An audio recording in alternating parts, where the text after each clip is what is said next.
قرب کی نسبت بندے کے عمل یا فعل کی طرف نہ ہو، اس سے رعونت پیدا ہوتی ہے۔ تو لفظ مقرب کا استعمال کرنا اٹ سیلف دلالت کرتا ہے کہ بندہ سب کچھ سرنڈر کرتا ہے، کہتا ہے میں کچھ نہیں ہوں، میرا کوئی عمل باعث نہیں بنا۔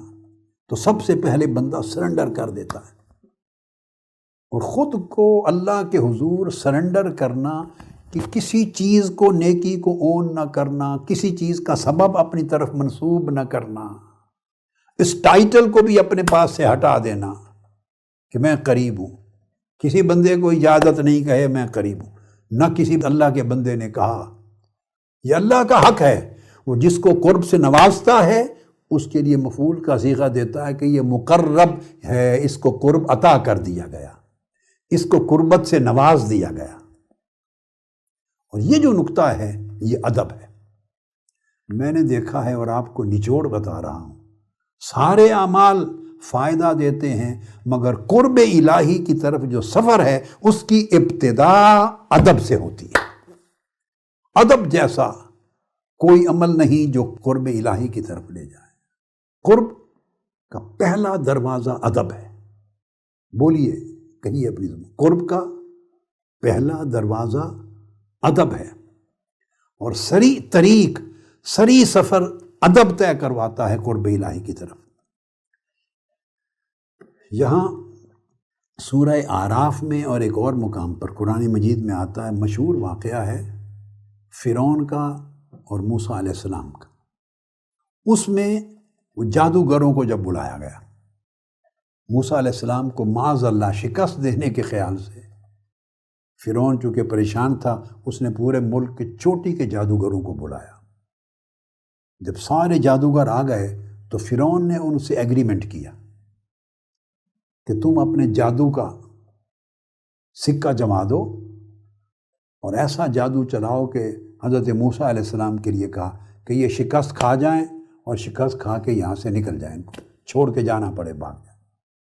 پورا دربار سج گیا، پورے میدان میں لوگ جمع، امراء، وزراء، مشیر، ہیڈز ڈپارٹمنٹس کے سارے بڑے بڑے طاقتور تاجر، دنیا جمع ہو گئی کہ آج منظر ہے کہ پورے مصر کے چوٹی کے جادوگر جو ماہر تھے اپنے فن کے، وہ آ گئے ہیں، اور یہ اکیلا تنہا موسیٰ علیہ السلام ایک ہیں، تو سب کو یقین تھا کہ آج ان کو شکست ہو جائے گی۔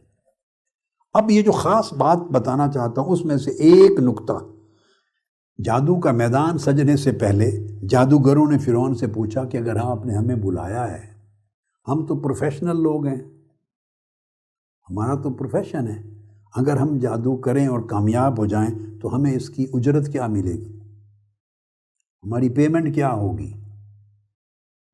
قیمت کی بات ہو رہی، کیا دو گے؟ قرآن مجید میں اعوذ باللہ من الشیطان الرجیم، وجاء السحرۃ فرعون قالوا ان لنا لاجرا ان کنا نحن الغالبین۔ جادوگر سارے فرعون کے پاس آئے اور انہوں نے کہا یقیناً ہمارے لیے کچھ اجرت ہونی چاہیے، کچھ قیمت، اجرت، معاوضہ ہونا چاہیے اگر ہم غالب آ جائیں، اگر ہم جیت جائیں تو آپ کی سلطنت بچ گئی، آپ کا دشمن مارا گیا تو ہمارے لیے اجرت کیا ہوگی؟ اس نے آگے جواب دیا، قال نعم، فرعون نے کہا ہاں بالکل، اگر تم غالب آ جاؤ، میرا مقصد پورا ہو جائے تو تمہیں اجرت ملے گی۔ کیا؟ وَإِنَّكُمْ لَمِنَ الْمُقَرَّبِينَ، فرعون کے منہ سے نکلا کہ تم مقربین میں شامل ہو جاؤ گے، مقرب بنا دیے جاؤ گے۔ مقرب، سمجھ گئے نا بات، تمہیں قرب مل جائے گا۔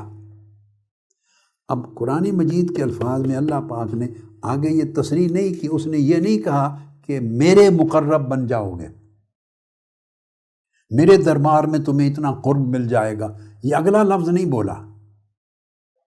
عرفاء کہتے ہیں، بہت کم جن کا ذہن اس طرف گیا ہے، زیادہ تفسیروں میں بات نہیں ہوئی اس موضوع پر، تو وہ عرفاء اللہ والے کہتے ہیں کہ اللہ پاک نے اس کی زبان سے یہ بات ہے، کلمہ حق تا زبان سے نکلوا دی، اس کو خیال نہیں رہا میں کیا کہہ رہا ہوں۔ یہ ممکن ہے اس کے ذہن میں اپنا دربار ہوگا مگر لفظ نہیں بولا اپنی زبان سے، اللہ کے ہاں کچھ اور مقصود تھا۔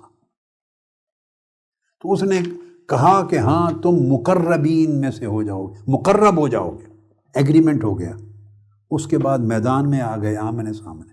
اب جادوگروں نے یہاں گفتگو کی موسیٰ علیہ السلام سے، عرض کیا، قالو، ان جادوگروں نے کہا، یا موسیٰ، اے موسیٰ، اما ان تلقی و اما ان نکون نحن الملقین۔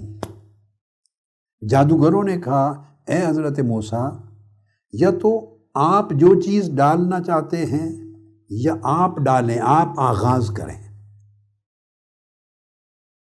یا ہم ہی پہلے ڈالنے والے بن جائیں۔ اب یہ جو پوچھنا ہے، وہ جادوگر تھے، وہ تو ہرانے کے لیے آئے تھے، شکست دینے کے لیے آئے تھے، غلبہ پانے کے لیے آئے تھے۔ فرعون کے بلاوے پر وہ تو بطور دشمن سامنے کھڑے تھے، تو دشمن تو اپنا دیکھتا ہے کہ کس طرح کا وار میرے لیے بینیفیشل ہے، مگر انہوں نے یہاں ادب کیا۔ یہ جملہ غیر مسلم تھے، ابھی کافر تھے، جادوگر تھے، کافر تھے، مگر کافر ہو کر بھی موسیٰ علیہ السلام کا حیا کیا، اور حیا کیا، ادب کیا۔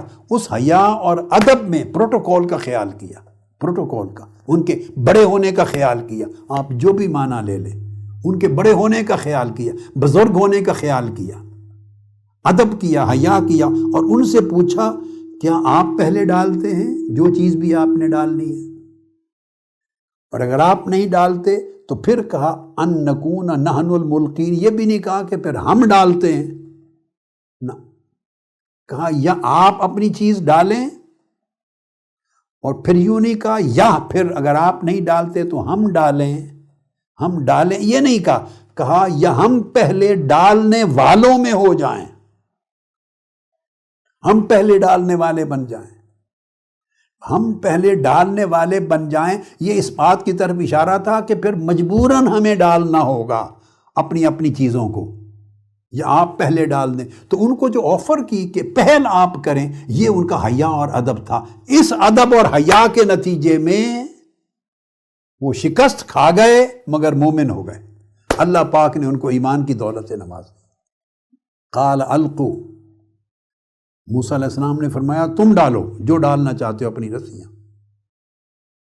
تو پھر وہ آگے واقعہ آپ نے پڑھا ہے اور سن رکھا ہے کہ جب وہ انہوں نے رسیاں ڈالی، پھر موسیٰ علیہ السلام نے اپنا عصا ڈالا، تو آگے اینڈ پر جب انہیں شکست ہو گئی تو وہ القی السحرۃ ساجدین، اور تمام جادوگر سجدے میں گر پڑے، سجدے میں گر پڑے۔ اتنی بات پر اب کس نے مجبور کیا تھا؟ جادوگر تھے، کافر تھے، 100 بہانے بنا سکتے ہیں، 100 جواب ہیں، 100 الفاظ، 100 جملے بول سکتے ہیں، یہ ہو گیا، فلاں ہو گیا، دوبارہ کرتے ہیں، 10 مرتبہ چانس مانگ سکتے تھے۔